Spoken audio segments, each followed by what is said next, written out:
Assalamualaikum warahmatullahi wabarakatuh. Selamat siang Bu Siti Mukaroma, selaku dosen pengampu mata kuliah Administrasi Basis Data kelas A dan juga teman-teman kelas A yang berbahagia. Pada kesempatan ini, izinkan kami kelompok 4 untuk menyajikan materi mengenai disaster planning atau dalam kata lain adalah perencanaan untuk antisipasi bencana yang akan datang. Sebelum itu, perkenalkan anggota kelompok kami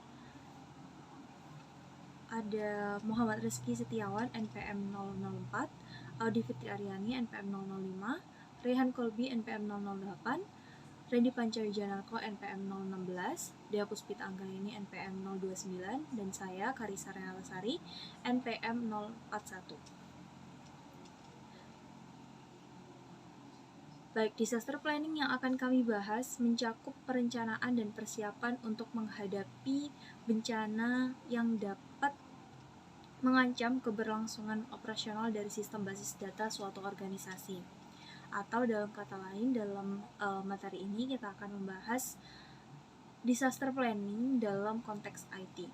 Beberapa poin yang akan dibahas diantaranya ada the need for planning, general disaster recovery guidelines, backing up the database for database recovery, dan juga disaster prevention.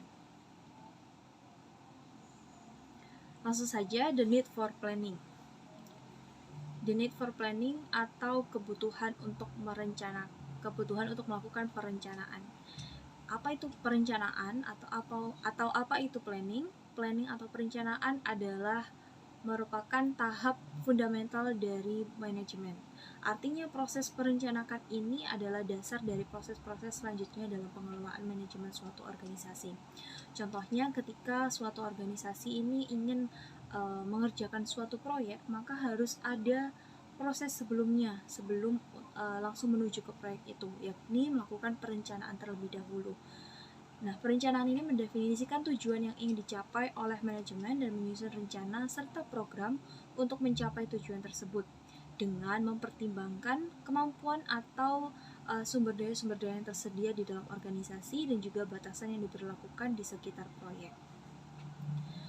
Kemudian jenis planning terbagi menjadi dua, ada berdasarkan waktu dan juga berdasarkan level manajerial. Berdasarkan waktu, perencanaan ini terbagi menjadi tiga, yakni untuk perencanaan jangka pendek, jangka menengah, dan juga jangka panjang. Dari ketiganya, jangka panjang ini lebih memiliki kekurangan, yakni adalah kekurangannya perencanaan untuk jangka panjang ini biasanya kurang rinci dan lebih rentan terhadap kesalahan karena sulitnya untuk memprediksi kondisi masa depan organisasi. Maka dari itu, perencanaan untuk jangka pendek ini juga sering dilakukan di dalam merencanakan jangka panjang. Lalu ada jenis perencanaan berdasarkan level manajerial. Pada tingkat strategis, ini perencanaan mencakup spesifikasi tujuan dasar umum yang ingin dicapai oleh proyek atau keseluruhan organisasi dan hasil rencana dasar proyek yang merupakan dasar perencanaan di tingkat administrasi. Nah, tingkat administrasi ini perencanaan dilakukan pada tingkat administrasi yang melaksanakan kegiatan fungsi-fungsi tertentu. Jadi tingkat administrasi adalah serupa seperti divisi-divisi dalam organisasi, seperti divisi produksi yang melakukan kegiatan produksi, divisi pemasaran yang melakukan kegiatan pemasaran, dan lain sebagainya. Lalu di sini ada gambar mengenai jenis planning yang berdasarkan level manajerial. Nah, dimulai dari mana sih perencanaan itu hingga sampai di tahap apa untuk sebuah perencanaan itu dilaksanakan. Nah, perencanaan dimulai dari bawah ke atas dalam bentuk tujuan. Nah, maksudnya ini dari bawah ke atas itu dari manajemen bawah menuju manajemen atas. Nah, manajemen bawah ini membentuk perencanaan menjadi sebuah tujuan terlebih dahulu, lalu didistribusikan di antara departemen hingga akhirnya mencapai departemen perencanaan dan dewan direksi, hingga tujuan semua departemen dan bagian ini ditinjau untuk mengembangkan rencana induk. Jadi dari bentuk tujuan ini dikembangkan menjadi rencana induk yang kemudian disampaikan kepada direksi, kepada manajemen atas untuk disetujui atau bahkan bisa ditolak. Jika setujui, kemudian dilaksanakan. Begitu.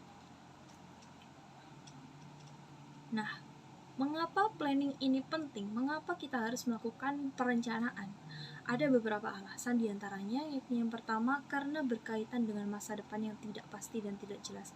Kita tidak tahu masa depan itu seperti apa nantinya, jadi kita harus merencanakan. Nah, perencanaan ini diperlukan untuk memprediksi kondisi di sekitar organisasi, sekaligus menyiapkan rencana yang sesuai dalam keadaan apapun yang akan terjadi di masa depan. Jadi kita harus siap untuk apa-apa yang terjadi di masa depan, entah itu bencana ataupun yang lainnya. Yang kedua, perencanaan yang baik berpengaruh pada pengambilan keputusan yang lebih baik. Ketika organisasi mengambil sebuah keputusan yang lebih baik, otomatis dia akan berada di jalan yang tepat dan kemungkinan untuk memperoleh keuntungan lebih itu akan terjadi. Yang ketiga, perencanaan yang baik mengarah pada peningkatan kinerja organisasi dan peningkatan efisiensi kinerja per divisi. Yang keempat, perencanaan yang baik ini mengarah pada upaya koordinasi dalam organisasi untuk memungkinkannya mencapai tujuan yang ditetapkan secara lebih efisien. Yang kelima, penggunaan material dan sumber daya manusia lebih optimal jika melakukan perencanaan, dan dengan itu dapat mengurangi biaya dan juga kerugian. Lalu, perencanaan yang baik merupakan dasar dari proses pengendalian atau controlling. Dan yang terakhir, perencanaan yang baik ini menciptakan manajer inisiatif, bukan manajer reaktif. Manajer reaktif di sini maksudnya adalah manajerial yang bertindak ketika bahaya itu, ketika bencana, disaster itu sudah datang, tidak ada persiapan sebelumnya. Begitu.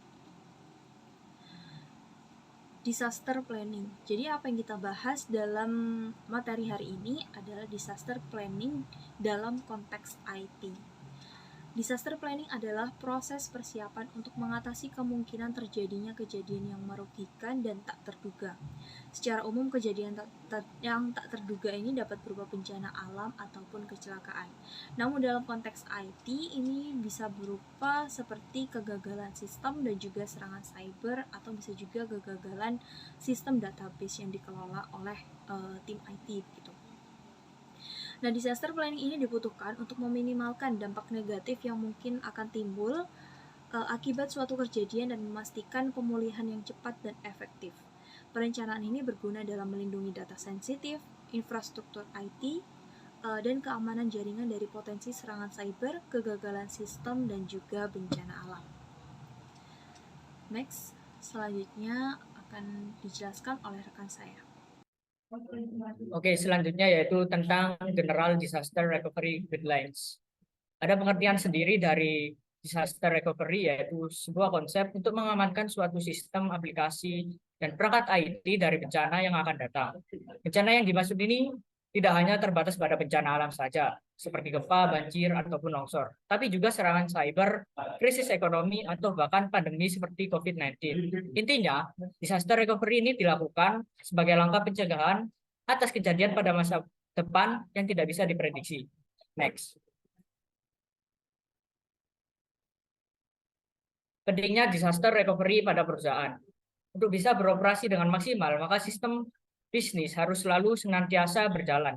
Hal inilah yang membuat disaster recovery sangat penting bagi suatu bisnis. Ketika kesalahan atau bencana terjadi, bisnis dapat kembali beroperasi dengan cepat. Selain itu, ada alasan lain mengapa perusahaan membutuhkan layanan disaster recovery. Ada 3. Yang pertama, mencegah kehilangan data. Salah satu alasan terkuat untuk menggunakan layanan disaster recovery, karena beberapa jenis serangan cyber memiliki potensi untuk mencuri atau menghapus data-data bisnis, mulai dari data pelanggan dan data perusahaan. Kedua, ada menjaga kepuasan pelanggan. Ketika sistem bisnis Anda sedang lumpuh, pelanggan bisa saja beralih ke kompetitor yang sudah siap memenuhi kebutuhan mereka. Hal ini tidak hanya akan membuat kalian kehilangan pelanggan, namun kalian akan harus mengeluarkan biaya lagi untuk mencari pelanggan baru. Yang ketiga, ada melindungi bisnis. Disaster recovery seperti ibarat asuransi bagi suatu bisnis. Ketika bisnis terkena musibah, entah itu akibat bencana alam, serangan cyber, atau karena keteledoran manusia, disaster recovery akan dengan cepat membuat bisnis Anda kembali berjalan seperti sedia kala. Next. Cara kerja disaster recovery. Secara sederhana, disaster recovery dilakukan dengan membuat cadangan data dan sistem di tempat yang berbeda dari data center utama. Jadi, ketika bencana merusak data center utama, maka perusahaan tidak akan mengalami kerugian yang besar karena masih bisa beroperasi. Namun, untuk penjelasan lebih menyeluruh, cara kerja disaster recovery dibagi menjadi beberapa langkah. Ada 4 langkah. Yang pertama yaitu duplikasi data. Duplikasi dilakukan agar data yang penting dibutuhkan perusahaan tidak hanya berada di satu tempat. Ketika terjadi sesuatu yang merusak salah satu pusat data atau data center, maka masih ada data aman yang tersimpan di tempat lain. Semua data yang ada di primary set atau data center utama akan diduplikasi dan disimpan di secondary site, yaitu data center cadangan. Tempat penyimpanan data ini bisa dilakukan dengan 2 cara, yaitu secara virtual atau cloud dan realitas memiliki tempat fisik. Setiap perusahaan bisa memilih bagaimana mereka ingin melakukan disaster recovery. Semuanya itu tergantung kepada kebutuhan, keadaan, dan sumber daya yang dimiliki oleh perusahaan tersebut. Yang kedua adalah secondary site diaktifkan. Jika bencana itu benar-benar terjadi dan merusak primary site, maka secondary site akan otomatis langsung diaktifkan. Primary site yang berdampak pasti membuat operasional terhenti. Namun hal ini hanya berlangsung dalam waktu singkat saja. Secondary site akan langsung aktif agar operasional perusahaan dapat kembali berjalan. Meskipun masih tidak stabil, tapi setidaknya aktivitas yang harus berjalan sudah bisa dilakukan sebagaimana semestinya. Yang ketiga ada membangun ulang primary site. Ketika secondary site mulai diaktifkan, maka primary site juga akan kembali dibangun. Primary site akan kembali dibangun dengan infrastruktur yang baru. Hal ini dilakukan supaya primary site dapat digunakan kembali saat bencana itu selesai. Nantinya data yang disimpan oleh karyawan di secondary site selama bencana akan disalin ulang ke primary site agar tidak ada aktivitas kerja yang berubah. Yang keempat ada pergantian operasional dari secondary ke primary site. Saat primary site selesai dibangun, maka aktivitas perusahaan bisa kembali dialihkan ke tempat asalnya. Sebelum akhirnya bisa digunakan, perlu dipastikan bahwa seluruh aktivitas yang ada di data secondary site harus berhenti sejenak terlebih dahulu. Lalu proses pengalian seluruh operasional perusahaan dari secondary site dapat dialihkan ke primary site agar terlaksana. Next.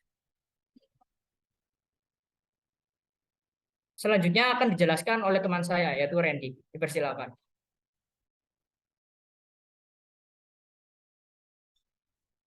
Oke, terima kasih Mas Rohan. Kemudian di sini ada beberapa tambahan lagi, mungkin lebih bisa disebut sebagai aplikasi dari teori-teori yang sudah dijelaskan oleh Mas Rohan tadi, namun sumbernya berbeda gitu. Sedangkan saya ambilnya dari buku Database Administration, The Complete Guide to Practice and Procedures. Nah, dalam buku ini ada 2 jilid. Namun yang materi yang kita ambil untuk presentasi kali ini adalah materi dari buku jilid pertama. Oke, dari mode site. Nah, dari mode site ini adalah yang disebut oleh Mas Rehan tadi sebagai secondary site ya. Terus primary site-nya apa dong? Ya letak utama perusahaannya yang menjadi operasional perusahaan utamanya gitu loh. Nah, dari mode site ini kenapa saya sebut poin utamanya itu off-site location. Jadi dalam disaster recovery ini dibutuhkan offsite location perusahaan yang aman dan letaknya itu jauh nih agar tidak terdampak bencana alam. Karena poin utama dari remote site ini adalah bagaimana proses bisnis perusahaan itu dapat tetap berjalan meskipun adanya bencana alam, bencana ya lain-lain lah, hacker juga termasuk sebenarnya. Namun offsite location ini tidak boleh berada pada sumber listrik yang sama juga. Biar apa? Biar tetap bisa berjalan walau tempat utamanya itu down gitu ya. Selain itu, perusahaan juga dapat memilih beberapa lokasi untuk fungsi korporasi yang berbeda. Nah, alternatif lainnya bisa juga dengan menyewa service provider disaster recovery untuk menyimpan peralatan pada komputer mereka. Penyimpanan backup materials juga penting dan sebaiknya disimpan di recovery location. Kemudian kesimpulannya adalah beacon materials must be stored for safekeeping. Ya, material dari perusahaan harus ditempatkan di tempat yang benar-benar aman. Next.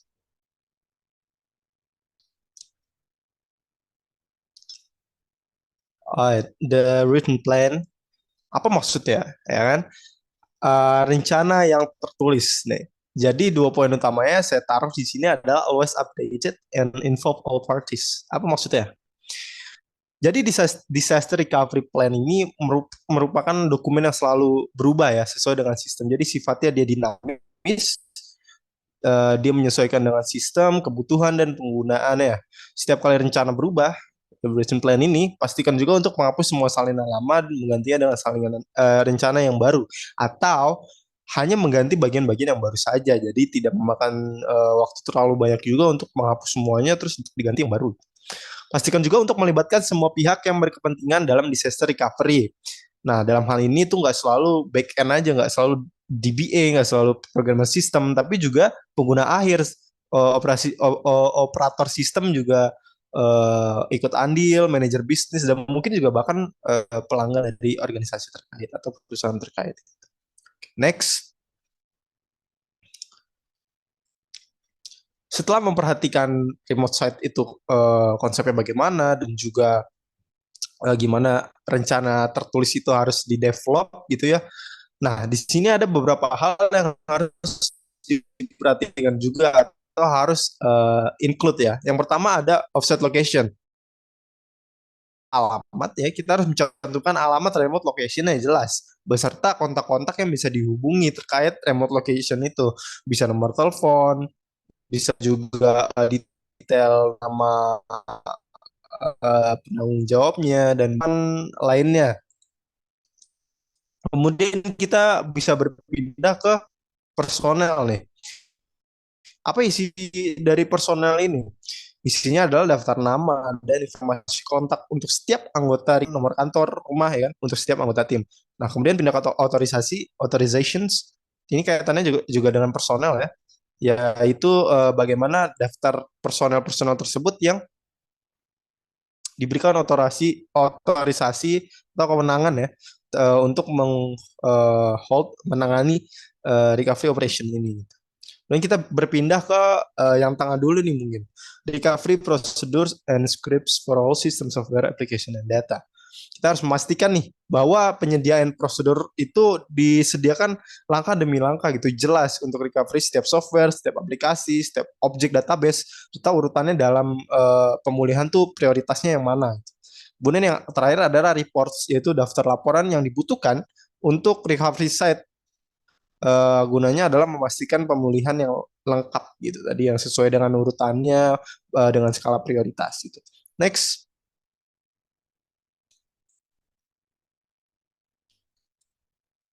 Nah, di sini setelah sudah memahami apa yang harus ada di plan, apa itu remote site, kemudian kita perlu nih untuk menjadwalkan pengujian secara teratur supaya apa? Ya memastikan aja untuk plan-plan yang sudah kita siapkan ini kira-kira berfungsi dengan baik nggak, atau jangan-jangan saat benar-benar adanya disaster yang dialami oleh organisasi ini malah terkendala dan ya jadi double disaster gitu.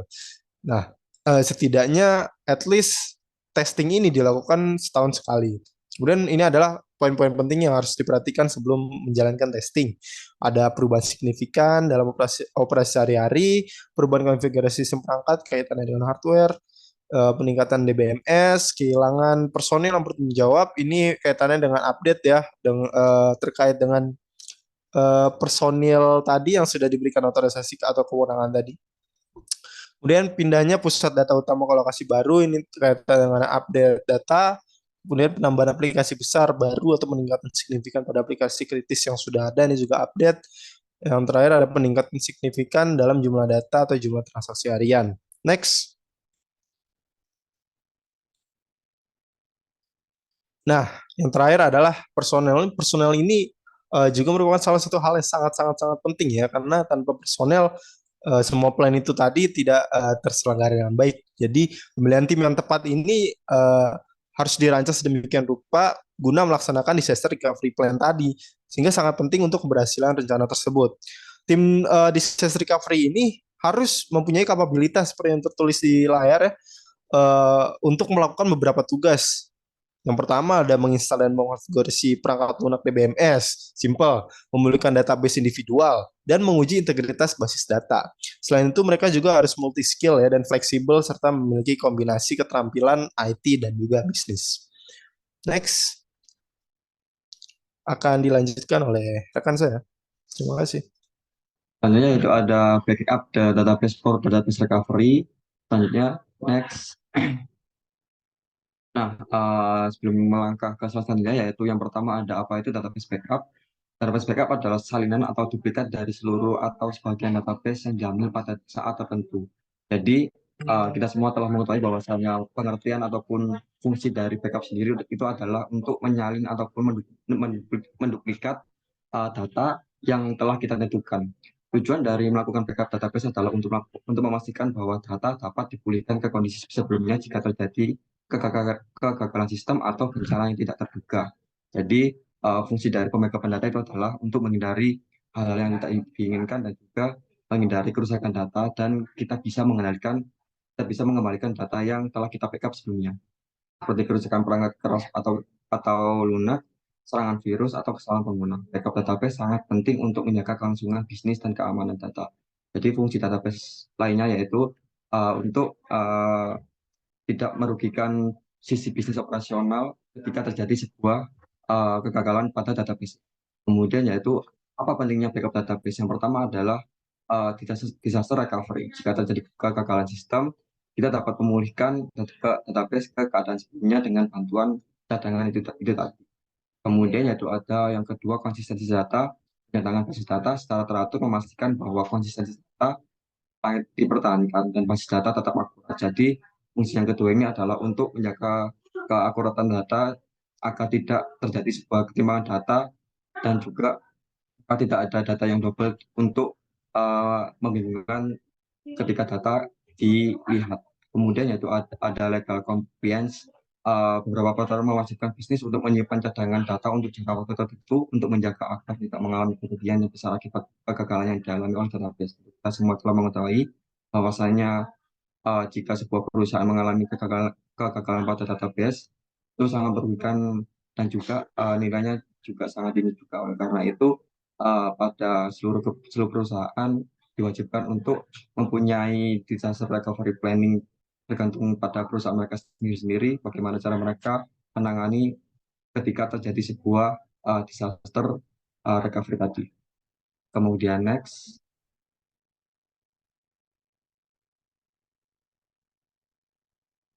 Baik, selanjutnya saya akan menjelaskan tentang jenis-jenis disaster recovery plan. Sebelum itu, apa sih tahapan umumnya dalam disaster recovery plan? Pertama ada assemble plan, di mana kita itu mengumpulkan beberapa jenis plan yang memungkinkan untuk diterapkan pada sistem database kita.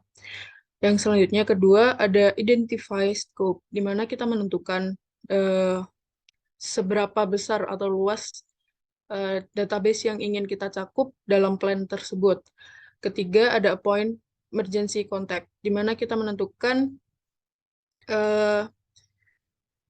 orang-orang yang akan menerima pesan jika terjadi kesalahan atau terjadi trouble dalam database. Yang keempat, designate disaster recovery team, yaitu menentukan tim tadi yang sudah dibahas oleh Randy, yaitu tentang tim personal yang akan menangani secara langsung dari database tersebut. Yang kelima ada assign roles and responsibilities, di mana dari tim yang sudah dibentuk ini tadi dibagi tugasnya, sehingga setiap anggota memiliki hak akses yang berbeda. Yang keenam itu ada data plus backup location, di mana dari tim tersebut menentukan database ini akan dicadangkan di mana, seperti itu. Lalu ada restore technology and functionality, yaitu memulihkan teknologi dan fungsionalnya. Yang ke-8 yaitu menjalankan testing dan juga maintaining terhadap disaster recovery plan tersebut. Nah, masuk ke jenis-jenis disaster recovery plans, yaitu pertama ada backup and restore plan. Backup and restore plan ini merupakan strategi pemulihan bencana yang paling sederhana dan paling umum digunakan. Dalam rencana ini, salinan cadangan database dibuat secara berkala dan disimpan di tempat yang aman. Jika terjadi bencana atau kegagalan sistem, salinan cadangan dapat digunakan untuk memulihkan database ke kondisi normal. Yang kedua ada replication plan. Dalam rencana ini, database di-cloning dan disimpan secara real-time atau berkala ke server lain atau data center yang berbeda. Intinya itu tempat pencadangan atau backup ini berada pada server ataupun center data yang berbeda dengan data utamanya. Jika terjadi kegagalan pada server utama, dapat dipulihkan dari server cadangan yang berbeda tersebut. Yang ketiga ada high availability plan. Ini adalah rencana yang dirancang untuk memastikan bahwa database dapat diakses dan beroperasi sepanjang waktu. Dalam rencana ini, server database utama dipasangkan dengan server cadangan yang siap digunakan jika terjadi kegagalan.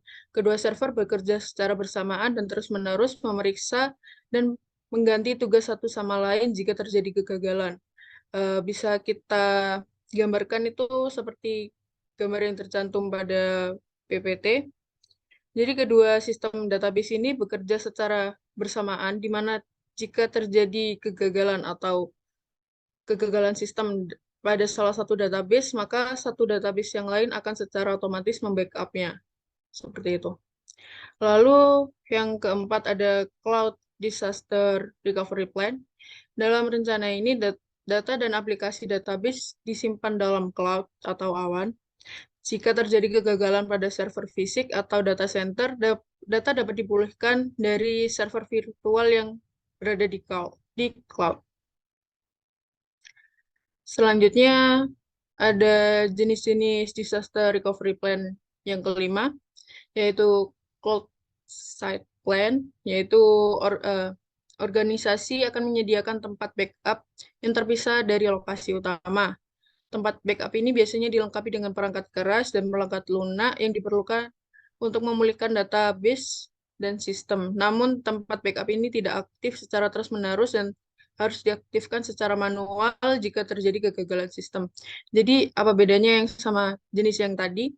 Jika cold site plan ini, dia dipisahkannya bukan hanya dari segi servernya saja, tapi secara perangkat lunak dan perangkat kerasnya itu dipisahkan, bisa dikatakan pada device yang lain. Sehingga untuk pembackup-annya juga harus dilakukan secara lebih manual atau harus mengaktifkan device lain tersebut terlebih dahulu. Lalu ada hot site plan, yaitu dalam rancangan plan ini, organisasi menyediakan lokasi cadangan yang sepenuhnya beroperasi dan siap digunakan sepanjang waktu. Lokasi cadangan ini memiliki semua perangkat keras dan perangkat lunak yang diperlukan untuk menggantikan server utama jika terjadi kegagalan. Perbedaannya dengan cold site plan, jika cold site plan itu harus dilakukan pembackupan secara manual atau harus diaktifkan device-nya terlebih dahulu. Jika hot site plan, device ini akan aktif terus-menerus dan akan melakukan pembackupan secara otomatis. Seperti itu. Selanjutnya akan dilanjut. Ada tipe-tipe database backup.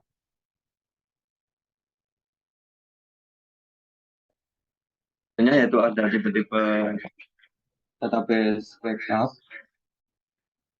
Yang pertama yaitu ada full backup. Nah, full backup sendiri itu biasanya membutuhkan waktu dan ruang penyimpanan yang lebih besar. Namun memberikan kemampuan untuk mengembalikan seluruh database jika terjadi kegagalan sebuah sistem sesuai dengan namanya, yaitu adalah full backup. Jadi full backup ini adalah menduplikat seluruh elemen-elemen yang ada di dalam database tersebut, mulai dari tabel, kemudian ada kolom, kemudian ada tiap data yang ada di dalam tabel tersebut. Itu akan di backup secara semuanya. Untuk itu membutuhkan waktu yang cukup lama dan juga membutuhkan ruang yang cukup besar. Kemudian yang kedua ada differential backup. Differential backup ini membutuhkan waktu dan ruang penyimpanan yang lebih kecil dibandingkan full backup. Namun memungkinkan untuk mengembalikan database dengan lebih cepat daripada menggunakan full backup. Nah, jadi di differential backup ini skenario-nya yaitu backup rutin. Backup full pertama kali dibuat untuk mendapatkan salinan lengkap dari database, kemudian differential backup dibuat secara teratur, misalnya setiap hari, untuk mencatat semua perubahan sejak full backup terakhir, dan juga differential backup ini mempercepat waktu backup karena hanya mencatat perubahan yang terjadi sejak backup full terakhir. Dan ukuran file backup ini lebih kecil, juga mempercepat waktu pemulihan data. Namun yang perlu diingat pada tipe pembackupan data differential backup ini adalah bahwa setiap differential backup bergantung pada backup full terakhir. Karena itu, jika backup full terakhir rusak atau hilang, otomatis differential backup juga tidak dapat dipulihkan. Kemudian yang terakhir yaitu ada transaction log backup. Transaction log backup memungkinkan pemulihan database hingga saat akhir backup. Namun, transaction log backup tidak dapat dilakukan untuk mengembalikan seluruh database. Jadi, setiap transaksi yang dilakukan oleh pada database akan dicatat oleh dalam log transaksi, dan backup log transaksi akan mencatat semua transaksi yang belum dicatat pada backup sebelumnya. Backup log transaksi ini sangat penting untuk memulihkan database karena dapat digunakan untuk memulihkan database sebelum terjadinya kegagalan sebuah sistem atau loss data atau kehilangan data. Nah, dalam skenario backup rutin ini, backup log transaksi dibuat secara teratur. Misalnya bisa dibuat setiap jam, setiap hari, ataupun yang lainnya, untuk mencatat transaksi yang terjadi sejak backup log transaksi terakhir. Nah, ukuran sendiri dari backup transaksi ini relatif kecil, dan backup ini dapat disimpan dalam jangka waktu yang lama. Namun, backup log transaksi hanya dapat digunakan untuk memulihkan database jika backup full terakhir dan backup diferensial itu tersedia. Nah, penting untuk menjaga jadwal backup log transaksi yang konsisten untuk memastikan bahwa semua data transaksi yang dilakukan pada database dicatat dengan benar dan meminimalkan potensi kehilangan data. Selanjutnya akan dijelaskan oleh teman saya yang selanjutnya. Next. Terima kasih.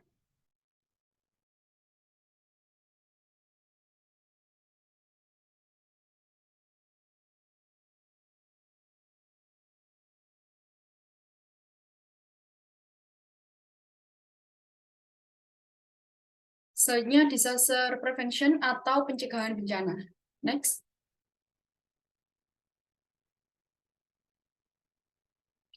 Jadi disaster prevention ini apa? Yaitu upaya untuk mencegah terjadinya kerusakan atau kehilangan data akibat bencana alam, kegagalan perangkat keras atau perangkat lunak, serangan cyber, dan faktor lainnya. Next. Jadi untuk pencegahan bencana ini ada beberapa cara. Yang pertama, membuat prosedur atau kebijakan untuk menanggulangi masalah sejak awal. Jadi perusahaan harus membuat kebijakan awal dan menentukan keinginan perusahaan tersebut itu apa. Misalnya kebijakan ini tuh harus diterapkan di seluruh perusahaan atau di sebagian perusahaan atau departemen. Yang kedua, mengimplementasikan kebijakan untuk membantu menanggulangi kesalahan manusia. Jadi kan perusahaan itu tidak bisa mencegah terjadinya bencana alam, tetapi perusahaan bisa mencegah terjadinya human error. Jadi untuk pengimplementasiannya bisa menggunakan misalnya menggunakan surge protector, atau di gambar ini sebelah atas itu untuk mencegah lonjakan listrik yang merusak peralatan komputasi. Untuk yang selanjutnya ada menyediakan generator cadangan untuk waspada dengan pemadaman listrik, seperti contoh generator ada di bawahnya. Dan yang ketiga, mendokumentasikan dan menyebarkan prosedur kepada end user untuk mengajarkan mereka jika terjadi bencana dan mereka bisa tahu cara penanganan bencana. Jadi untuk memberikan panduan itu, nanti end user-nya bisa menghindari kesalahan dan bencana dari human error. Next.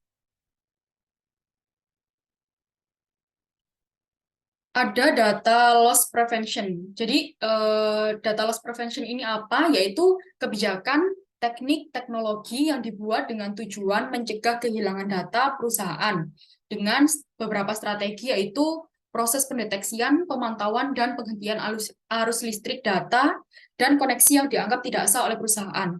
Jadi kalau data dan informasi itu di perusahaan kan sangat penting ya untuk keberlangsungan perusahaan. Jadi jika kalau hilang akan membawa kerugian yang cukup signifikan pada perusahaan. Sehingga solusi terbaik itu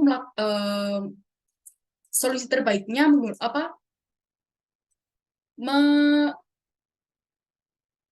solusi terbaiknya melakukan data loss prevention ini. Next.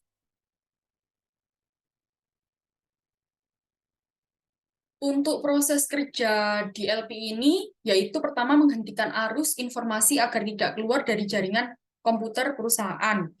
Artinya DLP ini memastikan agar data yang dikirimkan hanya bisa diakses oleh pihak internal perusahaan saja atau karyawan yang memiliki akses di dalamnya. Nah, data-data yang dimaksud ini bisa berupa data finansial, informasi pelanggan dan karyawan, ataupun data yang menjadi hak kekayaan intelektual perusahaan. Yang kemudian proses DLP ini berpatokan pada kebijakan atau aturan yang dibuat perusahaan dalam mendeteksi aliran data yang tidak sah. Maksudnya itu langsung saja ke contohnya, misalnya seorang karyawan mengirimkan email yang berisi data sensitif perusahaan. Nah, DLP ini akan langsung menolak pengiriman email tersebut karena DLP itu melakukan langkah pencegahan ekstruksi agar informasi rahasia tersebut tidak tersebar luas. Next.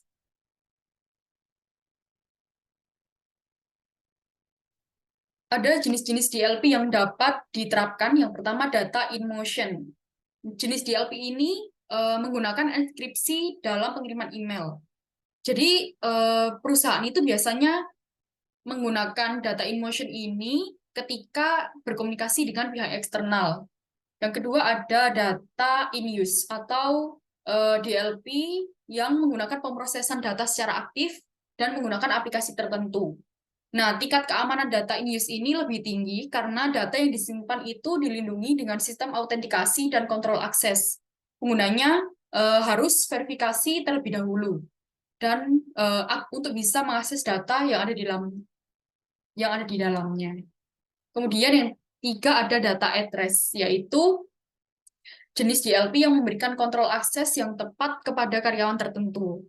Jadi ketika nanti ada kebocoran data, DLP ini bisa langsung melacak rekam jejak akses yang pernah dilakukan karyawan untuk mengetahui penyebabnya. Next.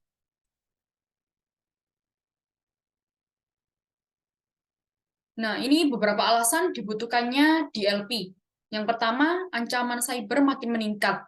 Jadi karena berkembangnya teknologi keamanan sistem itu makin berkembang, hacker pun juga makin pintar melancarkan serangannya. Jadi DLP ini diperlukan untuk mengantisipasi ancaman cyber yang makin berbahaya. DLP juga dapat memantau aktivitas yang tidak normal di dalam jaringan komputer, sehingga bisa dicegah sedini mungkin. Yang kedua ada kebocoran data yang bisa berasal dari pihak internal. Nah, DLP ini membantu untuk melacak rekam jejak akses dari pihak internal jika karyawan tersebut melakukan pencurian data atau manipulasi data, itu bisa dilihat jejaknya. Kemudian yang ketiga ada risiko kebijakan bring your own device.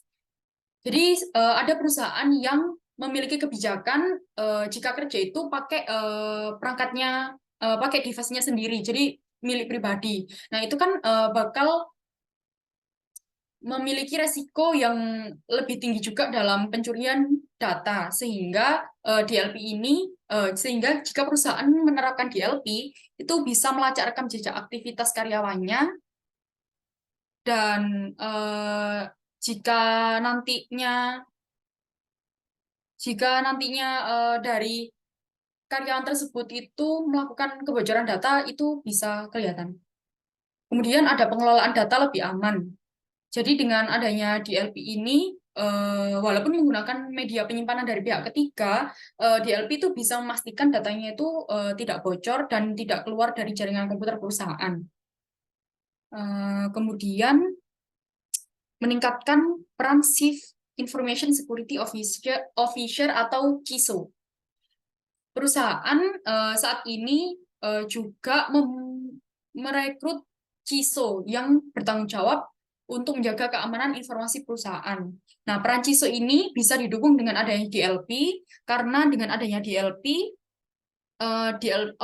membantu menyediakan pelaporan yang lengkap untuk diberikan kepada CEO, dan laporan ini juga bisa menjadikan evaluasi untuk meningkatkan keamanan informasi perusahaan.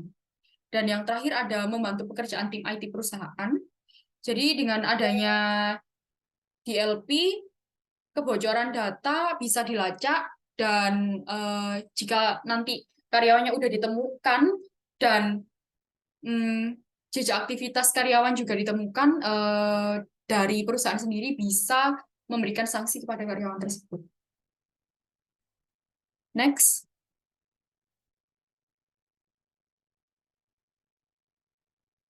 Sekian presentasi dari kelompok 4 mengenai disaster planning.